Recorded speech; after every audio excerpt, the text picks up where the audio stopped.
O capitão-mor da frota portuguesa subiu a ponte da sua nau capitânia e a cena diante dele lhe pareceu dantesca naquele momento. A armada portuguesa tinha conseguido estabelecer superioridade naval sobre o porto da cidade indiana de Calicut. Ao seu redor estavam os restos destruídos de uma frota muçulmana. Centenas de cadáveres ainda flutuavam na água. Alguns desses navios muçulmanos que ainda flutuavam, e que os portugueses não os haviam enviado para o fundo do mar, queimavam soltando fumaça no ar úmido da região de Malabar na costa ocidental da Índia. Não muito longe dali ficava um posto avançado de comércio que Portugal acabara de estabelecer, que agora não era nada mais do que uma ruína completa. 2 noites antes, uma força muçulmana esmagadora tinha atacado, queimado até o chão, matando quase todos que estavam nesse entreposto. Obviamente, que a diplomacia tinha falhado nesse caso, e que restava agora apenas um sentimento de vingança por parte dos portugueses. Durante esses 2 dias críticos, o rei hindu de Calicut não enviou uma mensagem denunciando o ataque a esse posto avançado, e seu silêncio foi interpretado pelos portugueses de que ele era culpado por conspirar com os muçulmanos, e, portanto, seria também responsabilizado pelo desastre. O capitão-mor dessa frota portuguesa era um homem chamado Pedro Álvares Cabral, que mandou rebocar a frota variada o mais próximo possível da cidade que as águas rasas do porto permitiam. Enquanto os navios portugueses estavam sendo rebocados, uma grande parte da população da cidade de Calicut havia saído para a praia a fim de recuperar os corpos daqueles que tinham sido mortos, e para contemplar aquela grande frota portuguesa ancorada tão perto deles no porto da cidade. Os habitantes de Calicut, homens, mulheres e crianças, assistiam com surpresa ao alinhamento dos canhões dos navios portugueses sendo apontados contra a cidade de Calicut, e mirando a multidão agrupada na praia que estava na linha de frente do canhonaço. Cabral esperou por um momento melhor. Ele queria ver o sol começar a subir no céu. Então, voltando-se lentamente para seus homens, deu a ordem, gritando: abrir fogo. A ordem ecoou alto pela linha de comando dos convéses para que todos ouvissem bem. Os portugueses sabiam que a partir daquele momento não haveria mais volta atrás para eles em Calicut ou na Índia. Alguns meses antes, em Lisboa, Gaspar da Gama trajava uma camisa de linho branco real, sua marca registrada, que complementava por cima com outros casacos mais finos, todo engalanado, a caminho de se entrevistar com o rei de Portugal. Ele era um homem intelectualmente refinado que tinha um carisma incrível, falando pelo menos uma dúzia de idiomas, incluindo latim, castelhano, português, árabe, italiano e vários dialetos do sul da Índia, e um pouco de Swahili. Seu profundo conhecimento da região do Oceano Índico o tornava inestimável como diplomata e guia ideal, sem mencionar também seu grande valor como intérprete. Ao longo dos anos, Gaspar tinha adquirido um impressionante instinto de sobrevivência, e encantava toda a gente por sua perícia com as palavras e diplomacia, ao mesmo tempo em que carregava consigo uma certa aura de ser enigmático e misterioso. Ninguém sabia realmente de onde ele tinha vindo. Dissera que havia nascido de pais judeus no Reino da Polônia, por volta de 1444, mas outros afirmavam que ele era da Bósnia, Granada ou até mesmo de Alexandria no Egito. Dizia-se dele que havia fugido da Europa para escapar da perseguição religiosa, depois de ter se convertido ao Islã e caído nas boas graças do sultão de Goa, a quem servira como embaixador. Se tudo isso era verdade, ninguém sabia ao certo. As histórias que ele contava mudavam e variavam em seus detalhes constantemente. O que se sabe com mais certeza é que Gaspar da Gama havia conhecido Vasco da Gama, o primeiro europeu a descobrir a passagem marítima para a Índia na sua viagem de regresso desde Calicut em 1498. Naquela época, Gaspar tinha sido despachado pelo sultão de Goa para atrair a frota portuguesa para uma armadilha. Descoberto, tinha sido feito prisioneiro, espancado e convertido ao cristianismo à força. Usando de seu charme e galanteio de diplomata esperto, conseguira fazer amizade com Vasco da Gama, acompanhando no navio nas 12.000 milhas náuticas de volta para Portugal. Nigel Cliff, em seu livro A Última Cruzada, fala de como ele havia conseguido esse nome. Gaspar era em homenagem a um dos 3 reis orientais que seguiram a estrela de Belém no nascimento de Cristo, e da Gama era em homenagem a seu captor, torturador, interrogador e agora padrinho Vasco da Gama. Gaspar tornou-se imediatamente um dos favoritos da corte do rei Dom Manuel, o soberano de Portugal, que seguia frequentemente seus conselhos. Agora, é preciso dizer que o rei Manuel estava firmemente convencido de que os habitantes da Índia eram cristãos. De fato, parte da razão pela qual o rei português gastou tanto dinheiro em suas expedições marítimas para o Oriente foi uma tentativa de alcançar os reis cristãos da Índia, para que eles se juntassem ao Ocidente em suas cruzadas contra o Islã. Gaspar da Gama sabia que na realidade não havia muitos cristãos no Oriente, mas ele queria sobreviver e manter a cabeça no lugar, e ao mesmo tempo continuar a aconselhar o rei de Portugal. Quando então na presença do rei, e questionado sobre o status dos governantes cristãos no subcontinente, ele respondeu dizendo que havia 14 estados indianos, dos quais 12 eram cristãos, principalmente os maiores, que juntos podiam constituir um exército de uns 223 mil soldados de infantaria, pelo menos 15 mil de cavalaria com 12.400 elefantes, cada um carregando uma dúzia de homens através de um castelo de madeira montado nas costas, e atacando seus inimigos com 5 espadas nas presas. Dom Manuel ficara impressionado com o relato. Com esse tipo de poder de fogo e a riqueza do comércio de especiarias, o Islã não teria chance. O rei ficou muito feliz com essas notícias, levando pessoalmente Gaspar da Gama para apreciar a vasta armada portuguesa que ele havia acabado de construir. Se antes Vasco da Gama tinha sido despachado com 4 navios e aproximadamente 170 homens, agora nessa nova jornada seriam precisos 13 navios e 1.500 homens, dos quais 600 eram soldados de infantaria. A bordo estavam os melhores equipamentos náuticos, presentes arrebatadores para os reis da Índia, e alguns dos melhores marinheiros que Portugal podia produzir. Todo o empreendimento foi apoiado não apenas através de fundos reais, mas também por investidores de Florença e, surpreendentemente, de Gênova, que passou de concorrente a colaborador nas expedições portuguesas para o Oriente. Mas a coisa mais importante que a armada portuguesa carregava era seu conhecimento sobre navegação marítima, e sua capacidade de estabelecer rotas viáveis através do Atlântico Sul contornando a África do Sul em direção ao Índico. A hora da partida das expedições agora era ditada pelo ritmo dos ventos provocados pelas monções regulares sobre o Oceano Índico, e não mais pelas estimativas ptolomaicas dos astrólogos reais.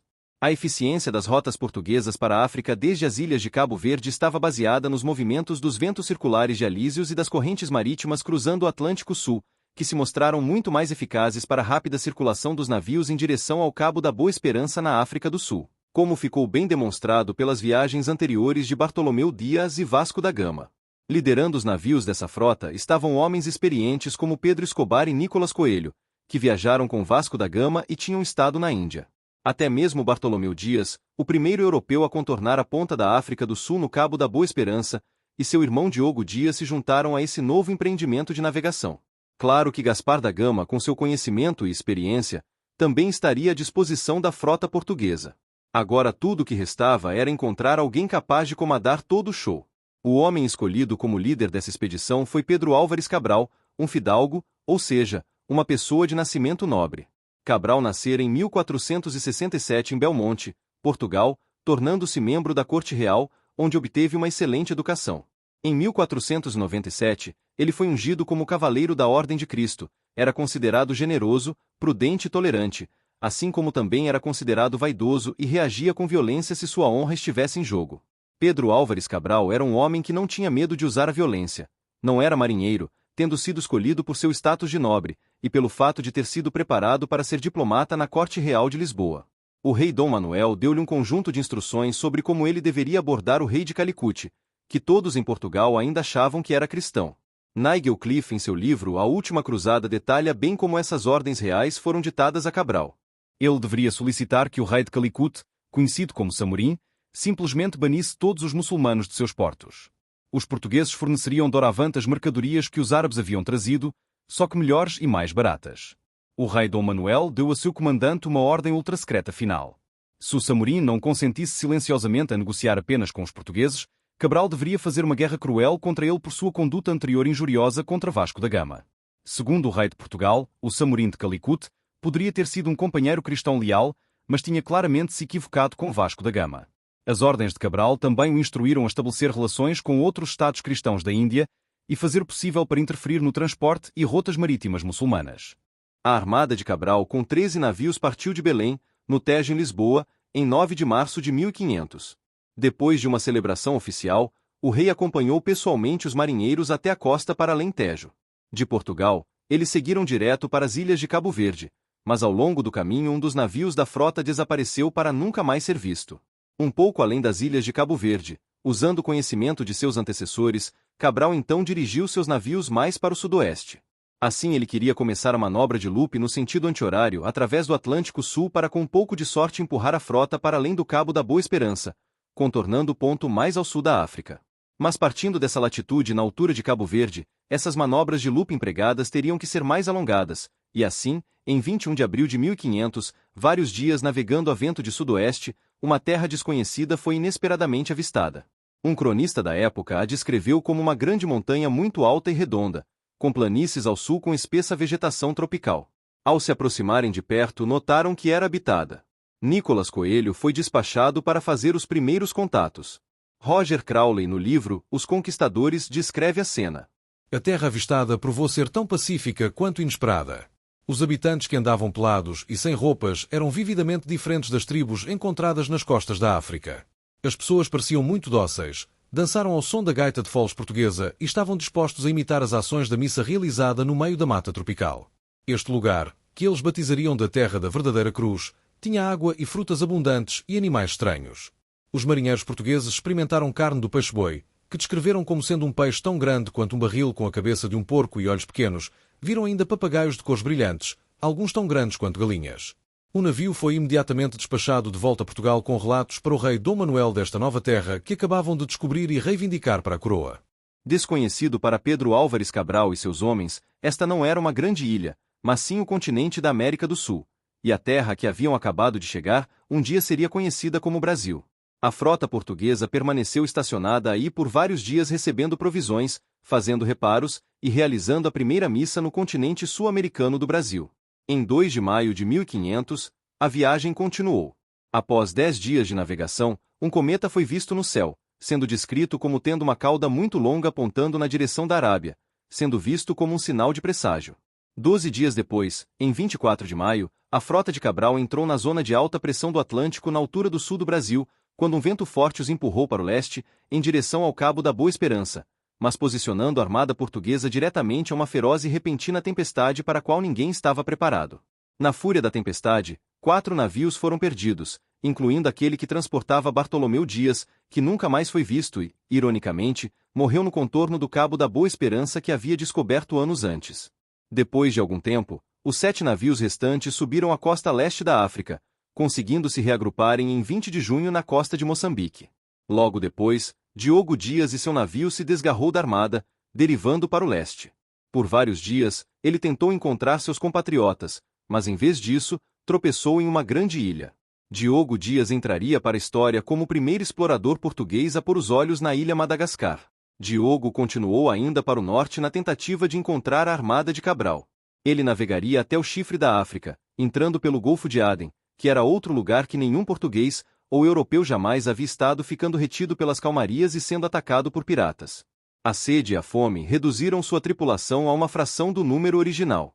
Com essas perdas, Diogo foi forçado a desistir de se juntar à armada de Pedro Álvares Cabral, virando para o sul em direção à sua longa jornada de volta a Lisboa. Enquanto isso, Cabral e os 6 navios restantes seguiam direção norte ao longo da costa africana. O sultão de Moçambique lhes daria uma recepção fria. Afinal, sua cidade ainda estava se recompondo do ataque de Vasco da Gama 2 anos antes. A partir daí, eles continuaram até descobrir o porto de Kilua ao sul de Dar es Salaam, na atual Tanzânia. Era então um importante centro comercial onde conseguiram provisões para os navios. Mombasa foi totalmente ignorada. Não foi até que chegaram a Malindi, no Quênia, em 2 de agosto, onde tiveram uma recepção um tanto morna. Curiosamente, um cronista da época mencionou que o escorbuto estava nessa altura da viagem começando a atacar os marinheiros portugueses, observando que aqueles que comiam laranjas e outras frutas regrediam a doença, o que impressionou a todos que não conheciam cura para o escorbuto, que afligia os marinheiros das longas viagens marítimas da antiguidade. Desde Malindi, os portugueses cruzaram o Oceano Índico com um vento forte pelas costas, uma lição que aprenderam com a viagem de Vasco da Gama, o que tornava a navegação em direção à costa ocidental da Índia desde a África Oriental relativamente rápida e sem intercorrências, acompanhando a movimentação dos ventos de monções que assolavam periodicamente essa região do Índico. A frota de Cabral desembarcou na ilha Angediva, na Índia, no meio do verão, que era conhecida como um lugar para os navios se abastecerem de água. Aqui, eles esperariam por 2 semanas para emboscar navios muçulmanos vindos da Península Arábica, mas como nenhum navio apareceu, seguiram em frente. Em 13 de setembro de 1500, a armada portuguesa de Pedro Álvares Cabral chegou a Calicut. A essa altura, o velho Samorim que Vasco da Gama conhecera, já havia falecido e tinha sido substituído por seu sobrinho mais jovem e muito mais ansioso para se envolver no comércio marítimo da região. No entanto, as negociações foram erráticas e tensas com o jovem Samorim. Assim que ambos os lados se sentaram à mesa de negociações, Cabral entrou em ação, apresentando ao rei de Calicut sua carta de apresentação do rei Dom Manuel, junto com presentes extremamente luxuosos, além de ouro e prata. No entanto, ele também deu sua lista de demandas. Agora, é preciso ter em mente que, sob a perspectiva portuguesa da época, eles eram súditos portugueses nomeados pelo Papa para virem ao Oceano Índico a fim de estabelecerem firmemente um comércio genuinamente cristão, ganhar aliados e travar uma guerra santa contra o Islã. Cabral, portanto, exigiu a restituição dos bens que Vasco da Gama havia deixado para trás no entreposto de Calicut, que eram produtos de baixo custo além das especiarias, assim como tarifas fiscais preferenciais, e a garantia de que todos os muçulmanos fossem banidos do comércio da região, uma ordem extremamente improvável, se não impossível. Para completar, os portugueses também insistiam que não deveriam ser impedidos de atacarem os navios mercantes árabes. Foram necessários 2 meses e meio de negociações marcadas por posturas agressivas e de confronto para garantir que o jovem Samorim concordasse com alguns desses mandatos portugueses, o que eventualmente aconteceu. Com o tempo, um entreposto comercial avançado foi erguido ao longo da orla da cidade em torno de uma fortificação portuguesa. Apesar deste sucesso, Cabral não ficou satisfeito. Ele sabia que algo sinistro estava em andamento. As negociações entre os portugueses e os Samorim eram feitas através de tradutores e intermediários muçulmanos, e essa parecia uma grave violação de segurança nas transações acertadas com os indianos. Dessa forma, quaisquer transações ou conversas seriam prontamente reveladas aos comerciantes muçulmanos da cidade. Cabral sabia que não se podia confiar neles. Temia que seus concorrentes islâmicos estivessem ocupados envenenando a mente do rei Samorim de Calicut contra ele. O que se tornou ainda mais suspeito foi o fato que depois de 3 meses no porto, apenas 2 de seus navios haviam sido preenchidos com especiarias, e algo grave devia estar obstruindo o processo de carregamento dos navios portugueses com especiarias. Por outro lado, os comerciantes árabes iam e vinham com seus porões de navios carregados. Cabral reclamou com o Samorim de Calicut, que neste momento estava tendo que lidar com 2 facções rivais de sua corte que estavam se tornando a cada dia mais hostis umas contra as outras. Finalmente, em dezembro de 1500, o rei de Calicut concordou de má vontade com a demanda portuguesa de caçar navios muçulmanos em alto mar. Cabral agora tinha luz verde para atacar. Ele esperou por uma oportunidade que aconteceu alguns dias depois. Um rico navio mercante muçulmano com destino ao porto de Jeddah deixou Calicut com a armada portuguesa em seu encalço, que capturou o navio, roubando-lhes a carga e matando a maior parte da tripulação. Aquele tipo de hostilidade crescente estava chegando a um ponto de ruptura entre cristãos e muçulmanos, e pronta para explodir. Em seu livro Os Conquistadores, Roger Crowley descreve a resposta muçulmana e o conflito que se seguiu nas praias de Calicut. Uma multidão começou a se reunir nas ruas da cidade. Juntos atacaram o entreposto comercial português, onde cerca de 70 marinheiros armados com espadas e escudos tentavam resistir ao ataque da multidão. Os portugueses foram forçados a recuarem para dentro do prédio do entreposto, que estava cercado por um muro alto e homens a cavalo. Eles conseguiram fechar o portão da entrada principal, e das vigias disparavam bestas, matando um bom número dos revoltosos que os cercavam. Do telhado do prédio, os portugueses içaram uma faixa como sinal de socorro para a frota portuguesa no porto. Cabral imediatamente despachou escaleiros armados com canhões giratórios para dispersar a multidão, sem que isso tivesse efeito. A multidão muçulmana raivosa começou a destruir o muro externo do entreposto, colocando-o completamente abaixo no espaço de 1 hora, deixando os desesperados defensores portugueses encurralados dentro do edifício, atirando para todos os lados de dentro das janelas e vigias. A um certo ponto, o comandante português da fortificação decidiu que continuar com qualquer resistência seria inútil e que suas melhores chances seriam correr em direção onde estavam os navios de Cabral. A maioria deles conseguiu chegar até praia. Para consternação dos portugueses, os barcos que vinham em seu socorro estavam em meio a mar agitado, o que os impedia de se aproximarem da costa, deixando-os sós nas praias. A multidão muçulmana armada se aproximou e atacou. Apesar de alguns sobreviventes, a maioria dos homens de Portugal naquela noite foram feitos em pedaços. Cabral e seus homens viram seu entreposto comercial avançado ser reduzido a cinzas, e seus compatriotas serem massacrados bem em frente de seus olhos sem poder fazer nada. Um dia se passou, e os portugueses ficaram aguardando uma resposta do rei de Calicut sobre o ataque. O Samorim não tinha ideia de como responder ao ataque, querendo ser equitativo para ambos os lados dos portugueses e dos muçulmanos, optando por não dizer nada. Assim, sem uma resposta do Samorim de Calicut, Pedro Álvares Cabral resolveu dar uma resposta por parte dos portugueses. Cabral lançou sua armada contra os 10 navios muçulmanos que encontrou no porto de Calicut. A frota de Cabral estava em menor número, mas naquele dia, o canhonaço português reinou supremo.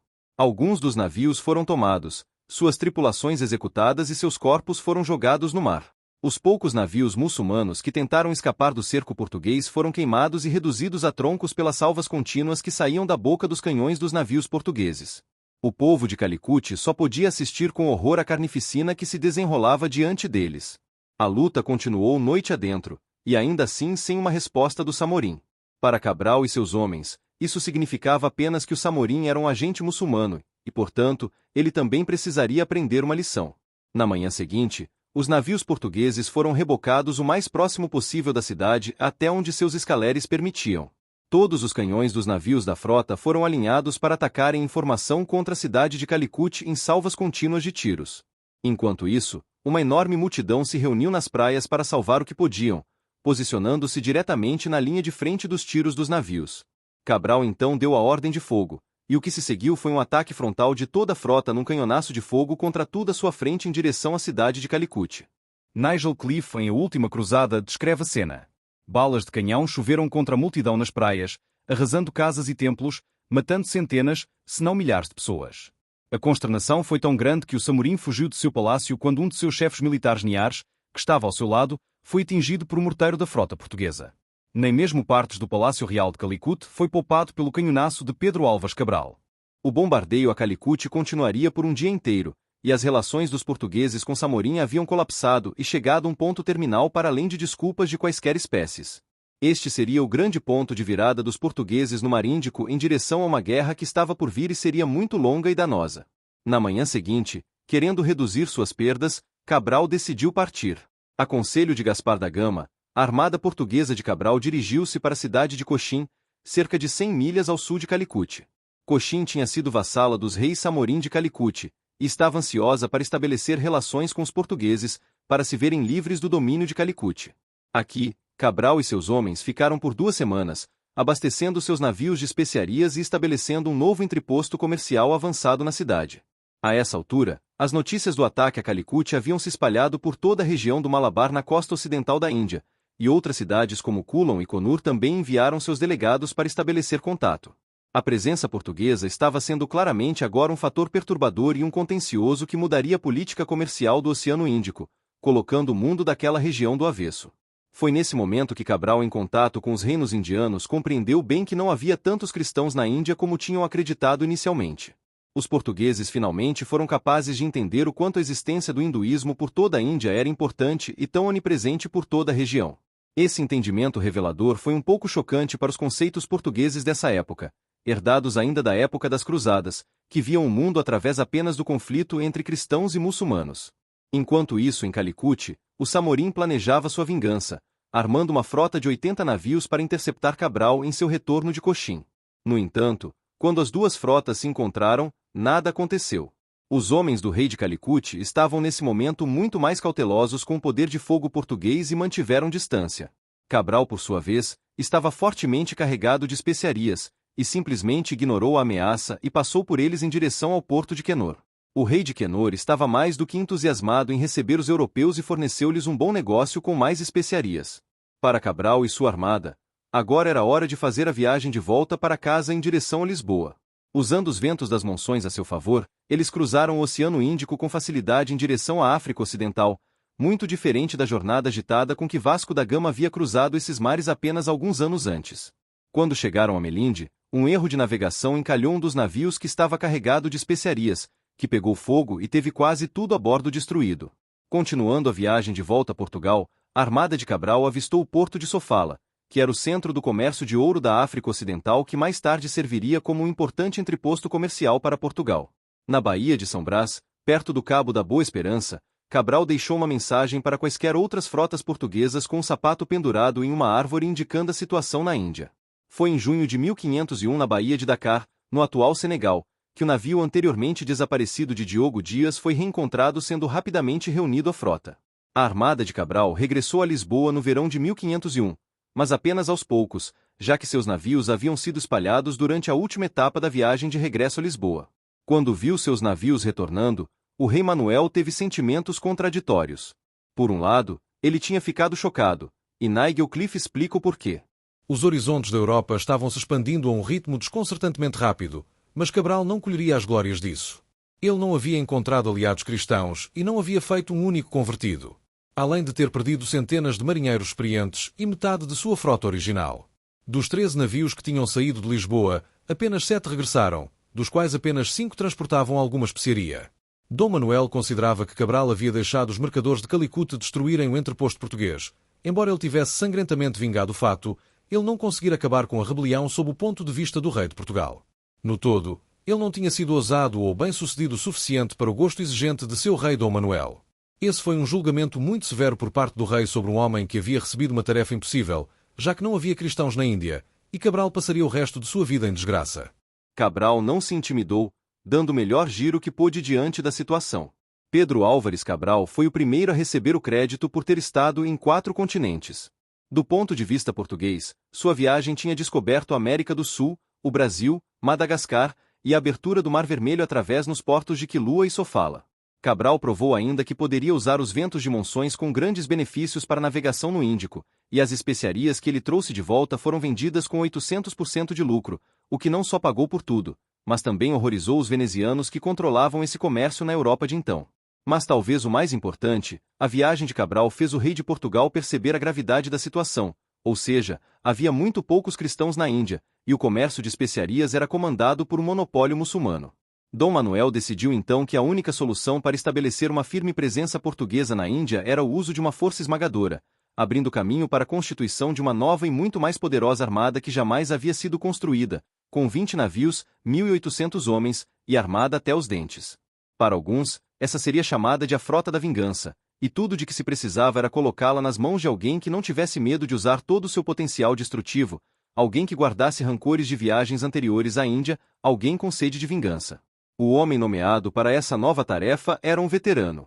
Estava na hora de Vasco da Gama zarpar novamente para as Índias e liberar todo o seu lado mais sombrio e insuspeito.